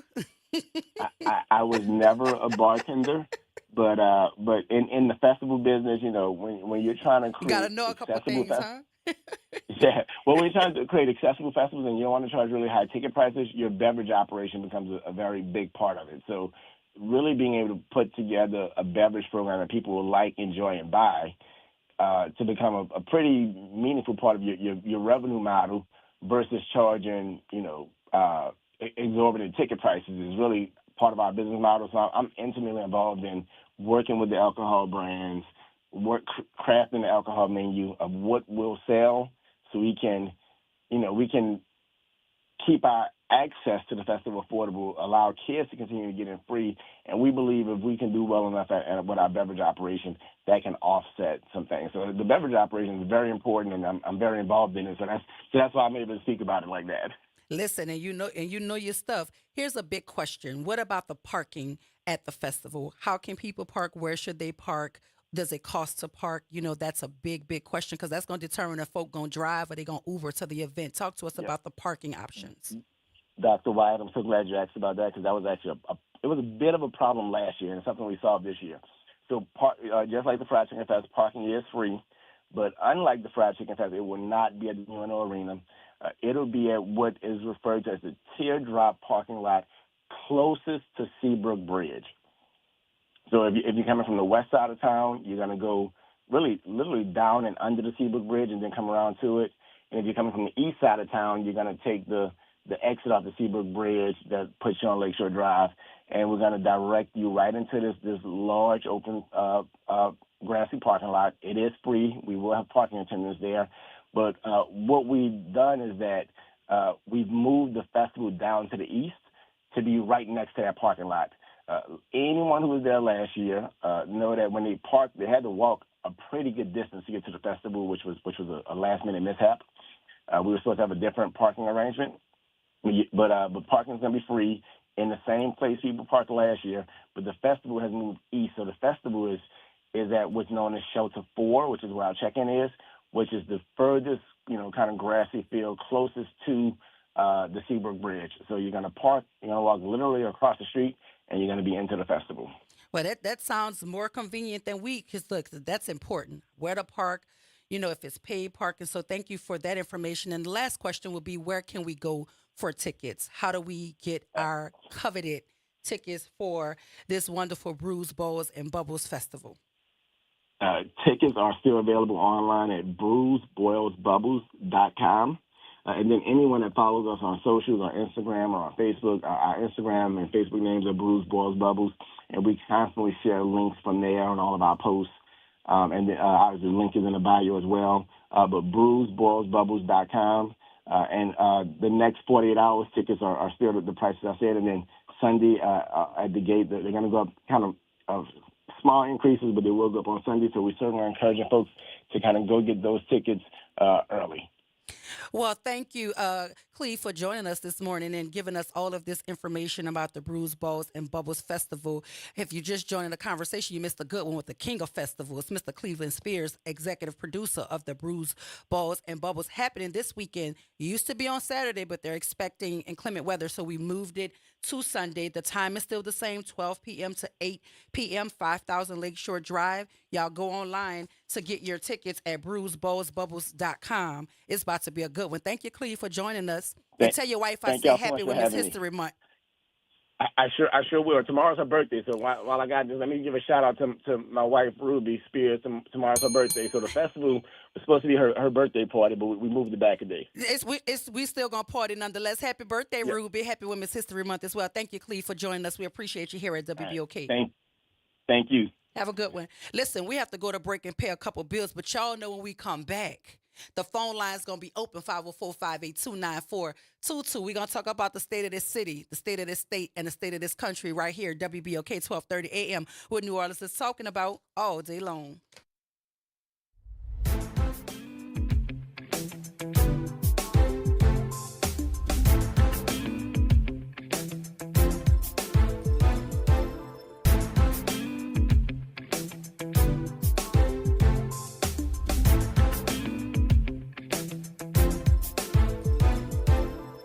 On the next edition of The Way Forward, Chantel George and local college students from the Super Bowl 59 Media Scholars Program will chat with me about their experiences working on one of the world's biggest events. Join me on The Way Forward this weekend on WBOK 1230 AM or streaming live at WBOK1230.com and the Play Old app. It's The Way Forward with Eddie Francis, Saturday at 3 p.m. on WBOK. What New Orleans is talking about. Connect with NOLA Public Schools. Follow us on Instagram, Facebook, and X for the latest updates. Sign up for District Digest, our official newsletter where we share district achievements, celebrate student successes, and keep you informed about our vision of providing a high-quality education. And don't miss our school board meetings. Watch in person or live stream on YouTube. Stay informed. Stay engaged. Visit nolapublicschools.com today. Again, that's nolapublicschools.com. WBOK and LCMC Health are proud to present Keeping You Well Cafe, 60 Minutes with LCMC Health, where the doctors speak directly to the people of New Orleans. LCMC Health is committed to improving the quality of care here in New Orleans, the Gulf South, and beyond. The Keeping You Well Cafe is another way for LCMC Health to engage with the community. At the Keeping You Well Cafe, LCMC Health joins WBOK and local businesses to answer your questions about wellness and health. Hello, I'm Gary Clark. Please tune in to Dr. Clark 101, The Living Classroom, which is broadcasted weekly every Wednesday at 12:30 p.m. on WBOK 1230 a.m. on your dial. And as always, it's been a pleasure. Making a difference in the community. WBOK 1230 a.m. Good morning, Wake Up. The Good Morning Show. Good morning. On WBOK 1230 a.m.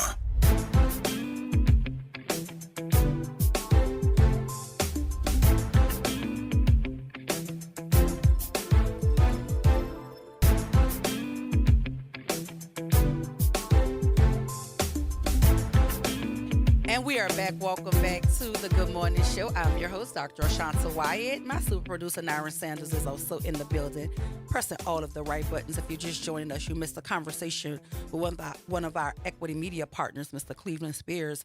He is the executive producer of the Brews, Bowls, and Bubbles Festival that is happening this Sunday on Lakeshore Drive. You can go to brewsbowlsandbubbles.com for your tickets. So be there, because I know I am. Y'all know anywhere they pulling some crawfish, you can find me. I'm excited about it. So I absolutely plan on being there. But at the top of the hour, we were talking about this this article with the judge here in New Orleans, Jennifer Medley, and it was some allegations being made that she ran a mudslinging campaign, and she's being sued for it, saying things in her campaign ads, and then taking some money from Sidney Torres. But, you know, I had so many questions, but I feel like I'm already over the conversation. How did that happen? I'm like over it. But I wanted to go back to it because I told you that I would.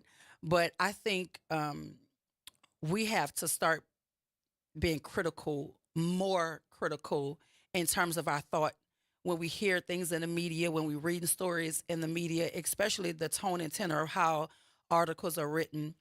You know, because sometimes folks' aim is for one person, but because somebody's connected to that person, they become collateral damage. A lot of that is politics.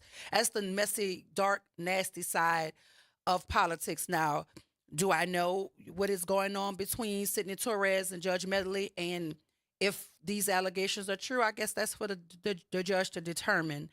And so I know the best defense to folks saying you defame them is the truth. So if these ads contain truthful allegations in them, I'm not certain, like, why this is even a thing.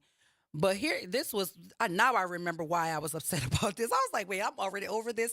No, I remember now why I wanted to talk about this, because I think people are very selective in the things that they decide to make news, right?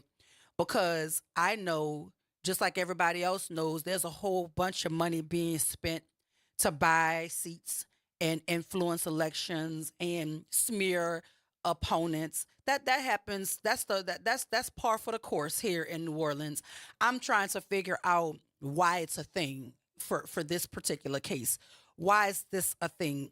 talking about these ads. I receive ads all the time from Defer, when they want to talk badly about an opponent who is pro-public education and they want you to support their pro-charter candidate. They say all sorts of nasty things on ads, untruthful things on ads. I've even seen them put people's personal information out in the public. And I don't see the media covering that like that. Like why is it so important to talk about it? Is it because Sidney Torres's name is involved? Or is it because Bruno is connected somehow to make certain that the story is put? Because this stuff happens every single day, every single time there's an election. I'm just trying to figure out how we pick and choose who we want to talk about in terms of these illegal campaign donations, because we do know folk put money in PACs all the time to hide their contributions to certain folk. But the person you're giving the money to know where it came from, even though you hiding your money, or you putting a campaign donation in your daughter name, your daddy name, your grandpa name, but it's all coming from the same person. Why is this so important? I just be having questions, because that's the way my big head brain thinks. It questions things. So I have questions. She's accused of trying to skirt campaign finance limits. You know how many people do that? Like, why is this important? Skirt finance limits. Yeah, I just told you how they do it. They hide their money in PACs and they put them in the name of all kinds of folk in their family. Right? That's what they're doing.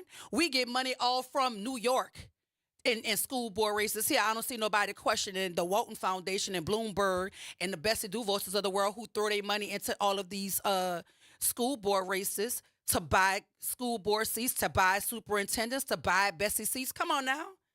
If we're going to have the conversation, NOLA.com, let's have the conversation.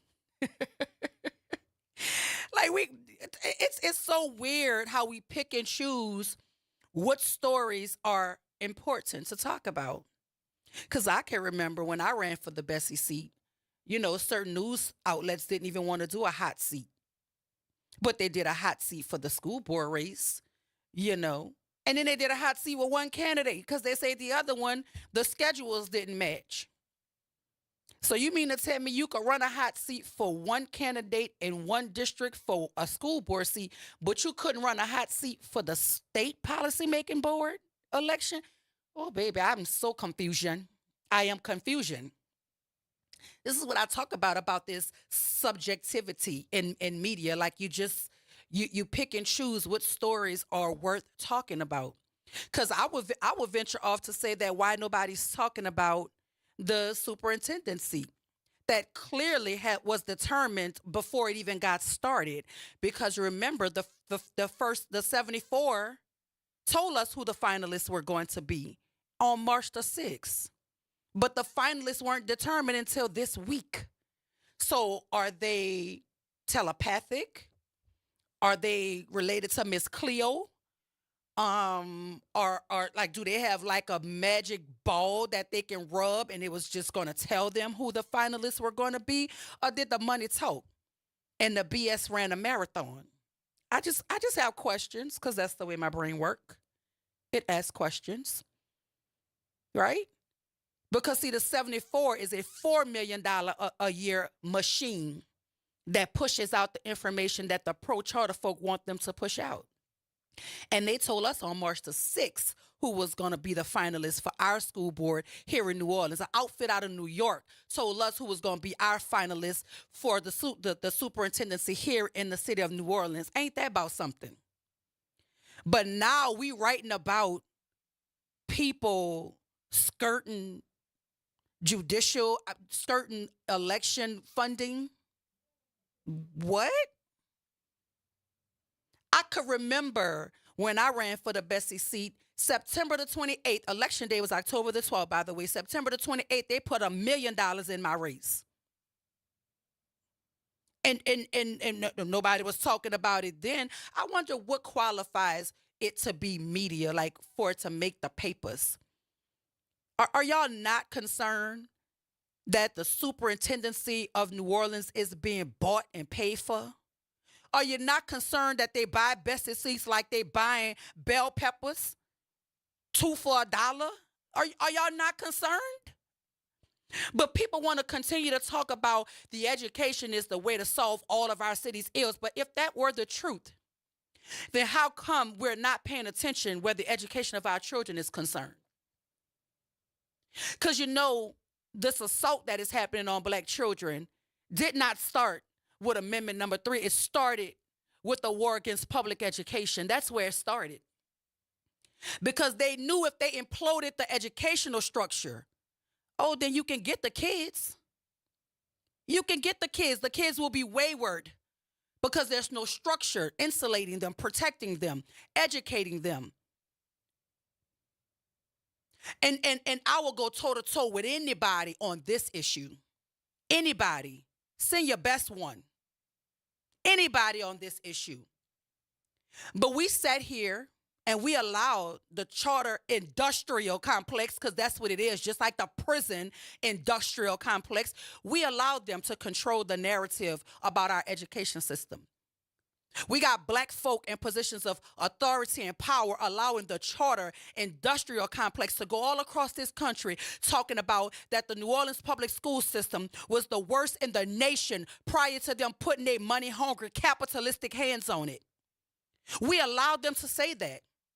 That's what got the attention of all these heavy hitters, all these wannabe philanthropists thinking they helping little black children in New Orleans like they helping little black children in Ethiopia feed the children for $2 a day. That's what they think they're doing here. But you see, you can't play in my face because I see you. And that's why y'all so turned off by me, because you know that I see you. I see your mediocrity. I see it. I see it. You don't want to sit next to me, and you don't want to have to interview against me because you know that's a game that you just won't be able to stack the deck up against. So you had to knock me out before the public could get to know what I would bring to the table. That's why you had to do it. You might not like me, but you respect my mind. Yes, you do.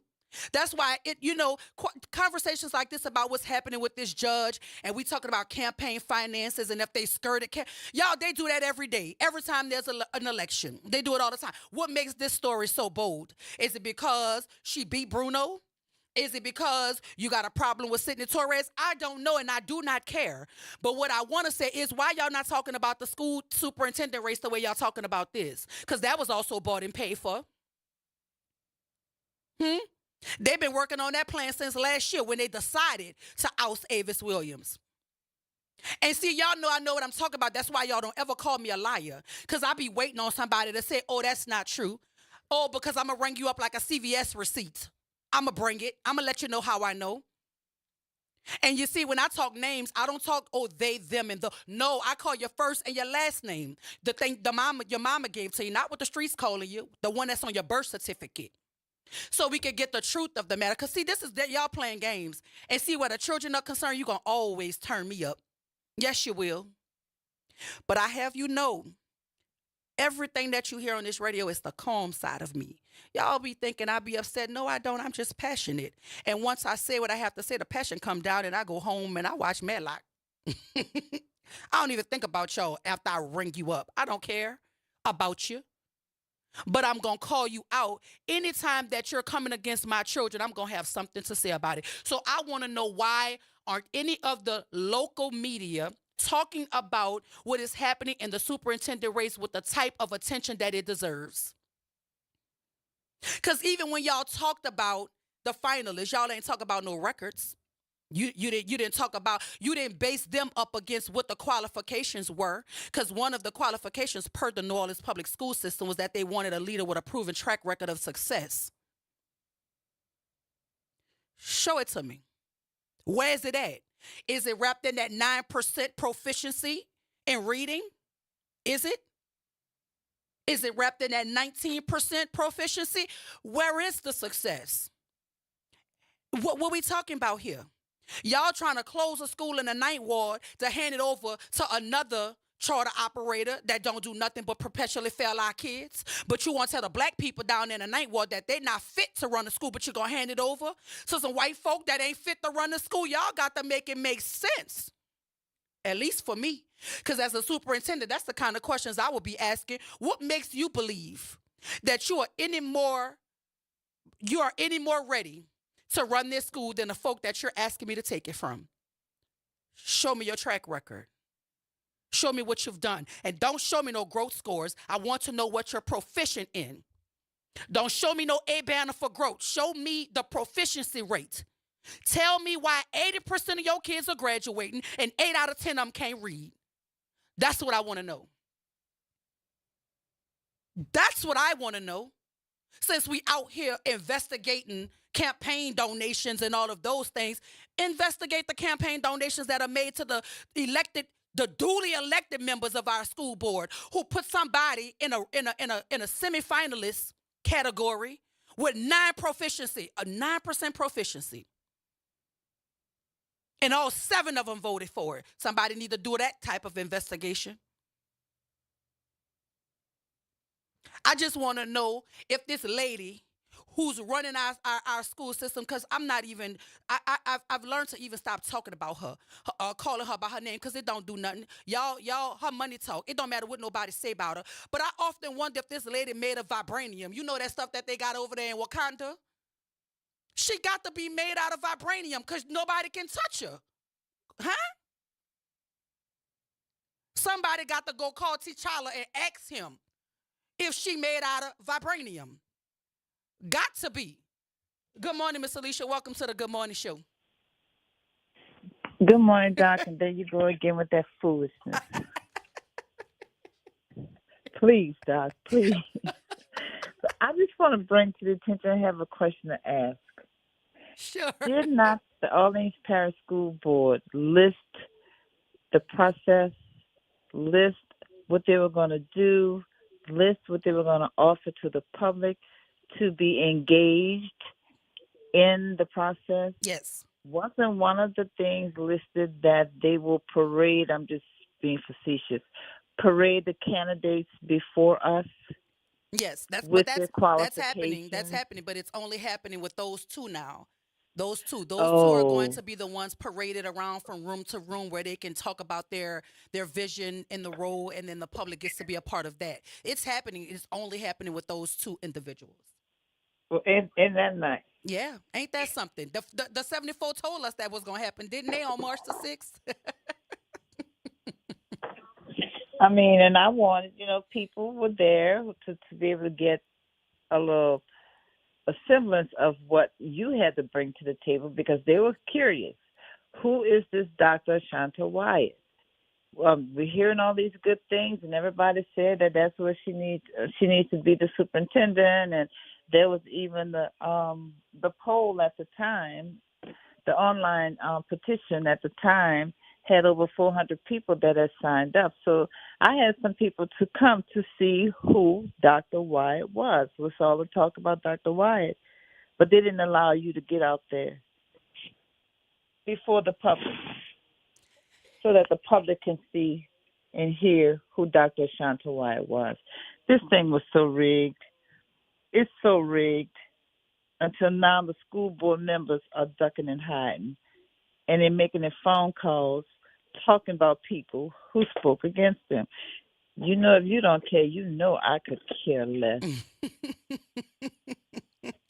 Miss Alicia, we've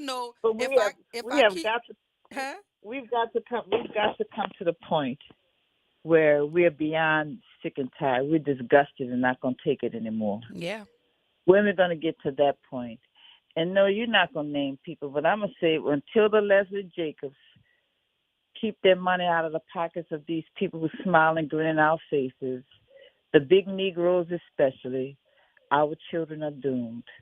I'll hang up and listen to the rest. Thank Have you a good so day. much, Miss Alicia. Appreciate you. Sean, good morning. Welcome to the Good Morning Show. Hey, good morning. Good morning. Doing?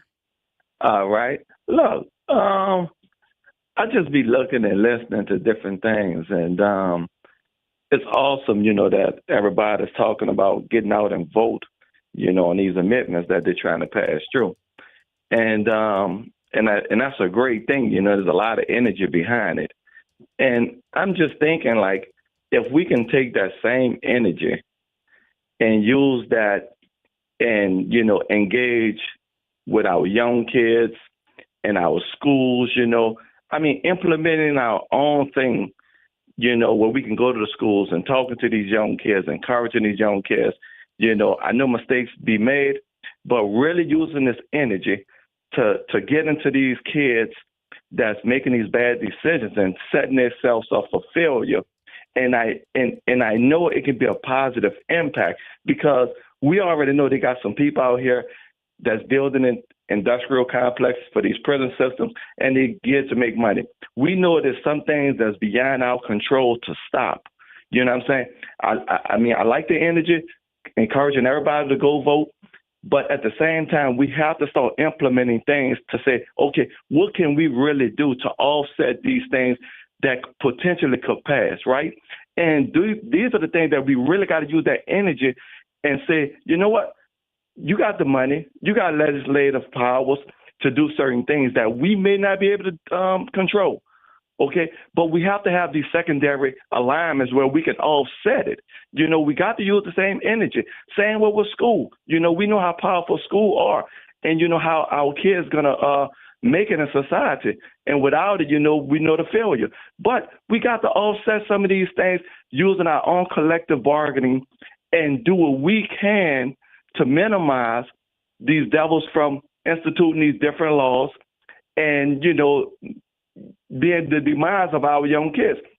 But we have to use the same energy again, taking the same energy you have, and fighting, these unrightful, laws that they're trying to pass and stuff like that, or what they're doing. But how can we convert that energy into people power, into things that we can implement, whether it's our legislators, whether it's our city council, to offset some of these ridiculous things that they're trying to do. Thank you, Sean. I appreciate you. And listen, I couldn't agree more, Sean, but we have to first understand the way the system works. There are a number of schools in this city that don't even allow for parental participation and involvement. They don't even. So I've seen schools lock the doors on parents, and ask me how I know it because they always calling me. And for somebody that's been gainfully unemployed, I sure do a lot of work around the city, advocating for kids and parents. And the crazy thing about it, when I was sitting in a school board meeting, and they were in the top of the meeting talking about all of this progress that they're making, especially in terms of the office that handles expulsions. Go ask the people that work at the expulsion office who's the person that always show up for the children, defending the kids against unlawful expulsions in the city of New Orleans. It's me. I've gone to so many of those things. And let me tell you something. One of the last ones I went to, there was a young lady in there, and she had a guardian, but it was a guy. You could see that he just was out of his depth. He didn't really know what was going on. But he was there with her, but he didn't have no clue what was happening. And I was getting ready to walk into my meeting with the parents that I were representing and the child that I was representing. And I told the hearing officer, I said, look, I'm going to start this meeting, but don't start the second one because I'm going to come over there and I'm going to help her too because I just want to make sure that it goes the way it's supposed to go. And they let me do it too. Asked me if she got expelled. Absolutely not. Because I was there. I don't know her. Don't even know her name. Don't know the man name she was with. Don't know the little girl. But ask the hearing office if that actually happened because it did. I was there in my big African skirt. And I saw the young lady. She looked so scared and she was so nervous. And I just asked her for 2 seconds. I said, what happened? She told me. And the 2 seconds she told me what happened, I said, look, I'm going to go in here first. I'm going to go there next. Please don't start that meeting until I come. And they obliged. They let me do it. And I saved 2 children that day from being expelled. And this is somebody, I don't have no dog in the fight. I ain't get no money for it. I just did it because it was the right thing to do. So now you got to start to ask yourself, what is it about me that these people want to block me and collude against me so much? Because I know who they are, and I know it's an organized hit against me. But what they have to know is I take all of y'all, one at a time, all together. It don't matter because I'm not scared of y'all. That's first of all. And the love for my children surpasses whatever fear I might have. I don't care about nothing that y'all are doing because what I do know is my record I will stand on. And if y'all wasn't standing in my way for the last 7 years, my record will be better than what it was 7 years ago when I was unanimously voted in as the principal of Edgar P. Harney. What?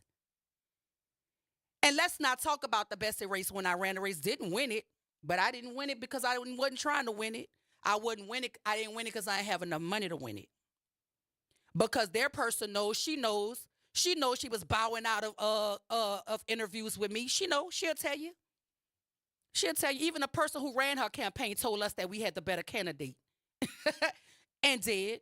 And those 34 endorsements I got also supported the fact that I was the better candidate. So when we talk about campaigns and how they're run and people taking money and certain rules, why are we not talking about everybody?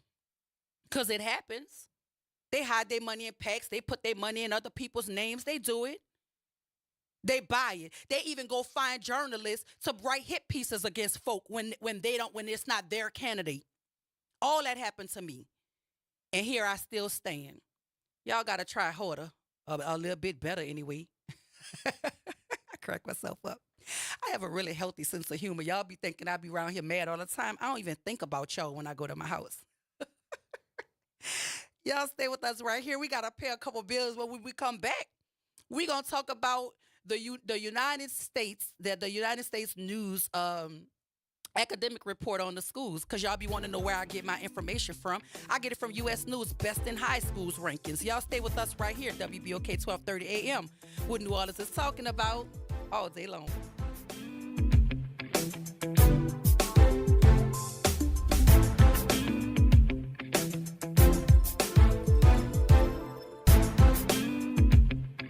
This is your news update for WBOK 1230 AM from WDSU. For all your news and weather, watch WDSU News, New Orleans' leader in live, local, late-breaking news. Today at noon and 4 p.m. Another warm day ahead, mostly cloudy skies and breezy. Highs reach the low to mid-80s. A few scattered showers can be expected throughout the day. Heavy rain possible overnight. Lows in the 60s. Showers briefly ending sometime around sunrise. Heavy rain expected again for Saturday afternoon. Going to be isolated throughout the day. For the WDSU First Warning Weather Center, I'm Raven Richard. Hi, this is Arnie Filko. Let's elevate every Tuesday through Thursday from 6 to 7 o'clock p.m. as we discuss the community, the country, and the world, from politics to current events to sports. We look forward to your input and continuing the quality programming on your community station, WBOK. Join Carrie and I every Tuesday through Thursday, 6 to 7 o'clock p.m. on Elevated Conversations, the Arnie and Carrie Show. See you soon.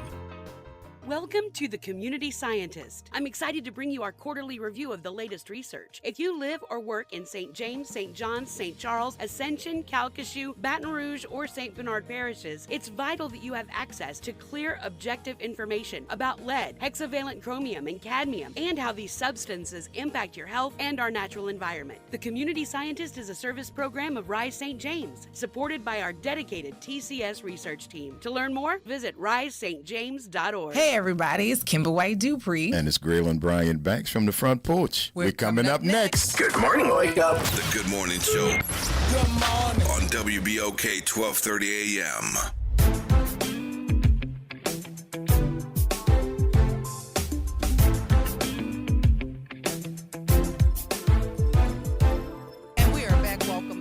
The Good Morning Show. I'm your host, Dr. Ashanta Wise. Shout out to my super producer, Nyron Sanders. Nyron be falling out laughing behind the glass, y'all. Every time I say something, he back there laughing. Because that was a serious question, though, Nyron. Is the lady made of vibranium? I'm just trying to understand. Like, no? How is she untouchable? Like, was she part of the Goodfellas? Like, what?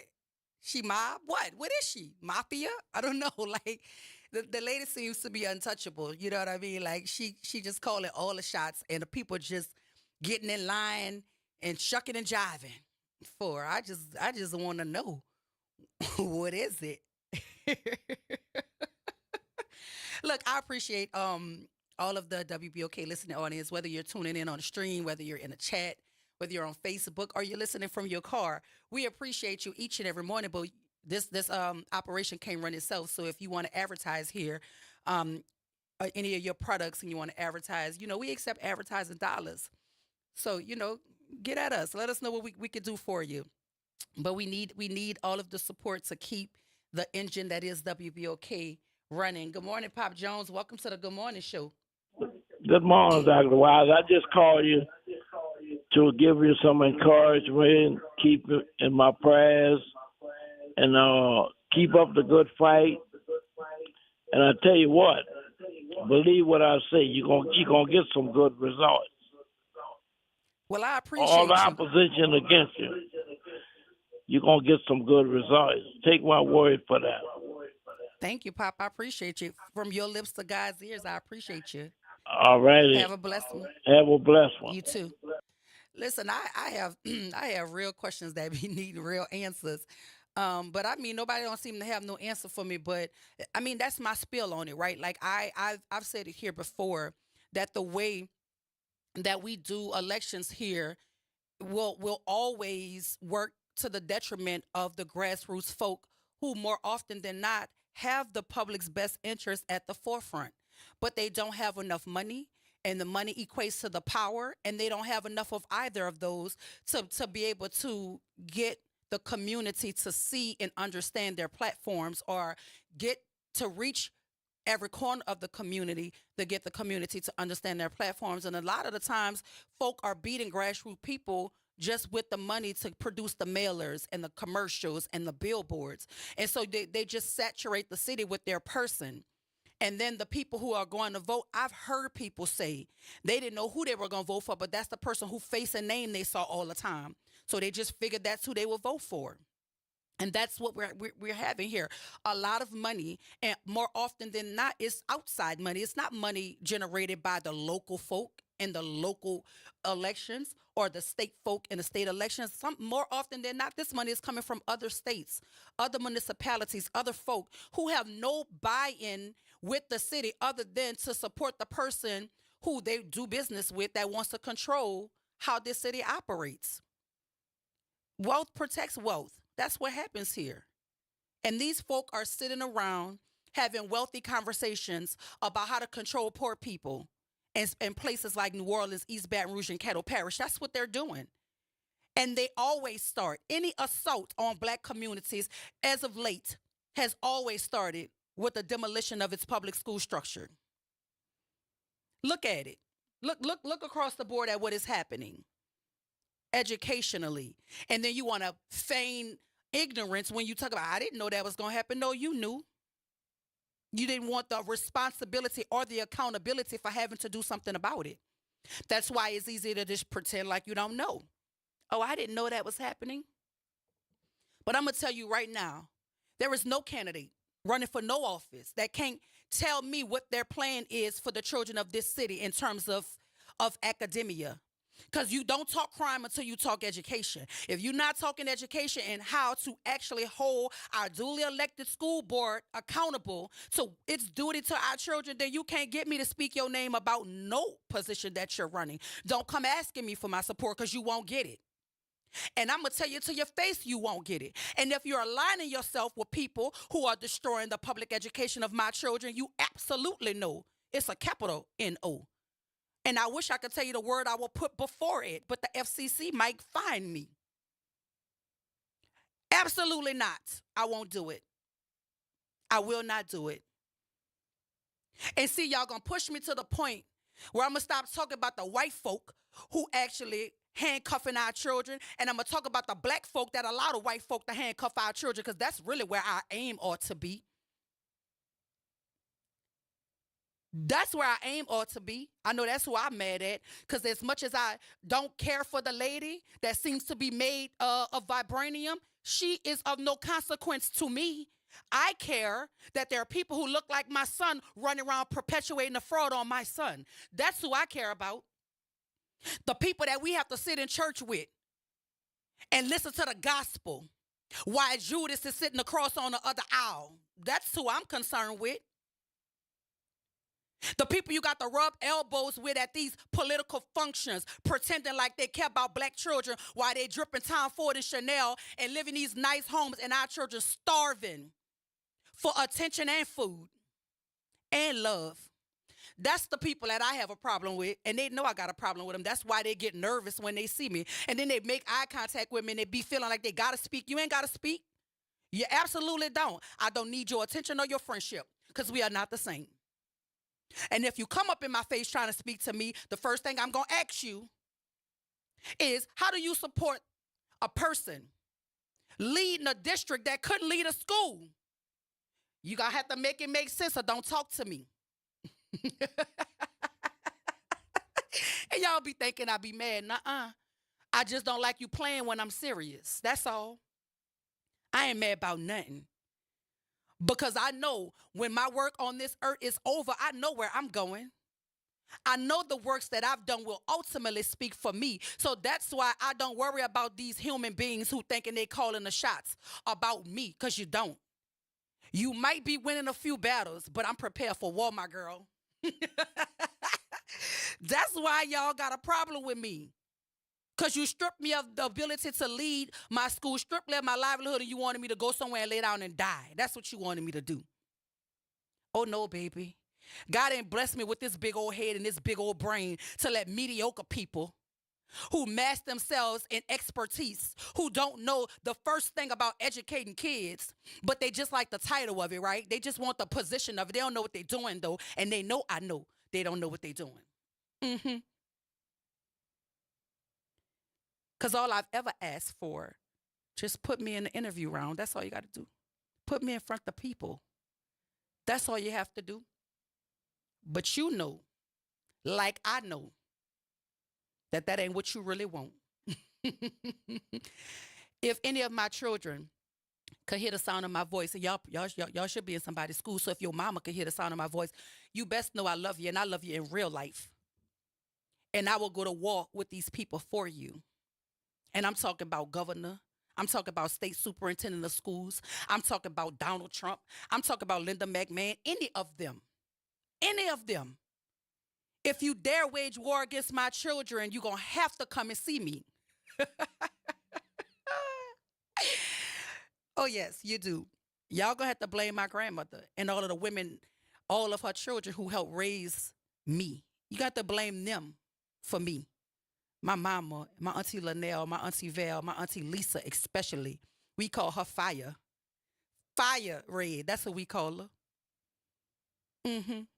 Because I have aunties for different occasions. You don't call Lisa if you playing. You call Lisa when you serious. And my auntie Val is a silent assassin. She ain't going to say too much. But when it's time to go there, she trained to go. And my auntie Linnell, she trained to go, but she's scared of jail. So you can't call her if they're going to play the police. You got to call her when both sides agree that we gonna get this in, but can't nobody call the police because she ain't going to nobody's jail. My auntie Lisa don't care. She the one that's going to tell you, put some money on her books. She going to ride. And my mama done changed her whole life. I don't know if she going to go to jail or not. She going to be in church on Tuesday and church on Sunday. But if you play with her daughter, you're going to get 1997, Sandra. So it's safe to keep the 2025 version of SAP. But you got to blame them women for who I am. That's who raised me. And they ain't raised me to be no pushover. And they ain't raised me to quit either. So when it comes down to the business of educating our kids, whether I hold a title or a position or not, I'm going to still be about the business of my children. Y'all stay tuned up next for the Front Porch with Greta and Kimber. Happy Women's History Month, y'all. Please go out and vote. There are 4 proposed constitutional amendments on the ballot. Vote no on all 4. I'll see y'all at the polls tomorrow. This is WBOK 1230 AM. What New Orleans is talking about all day long.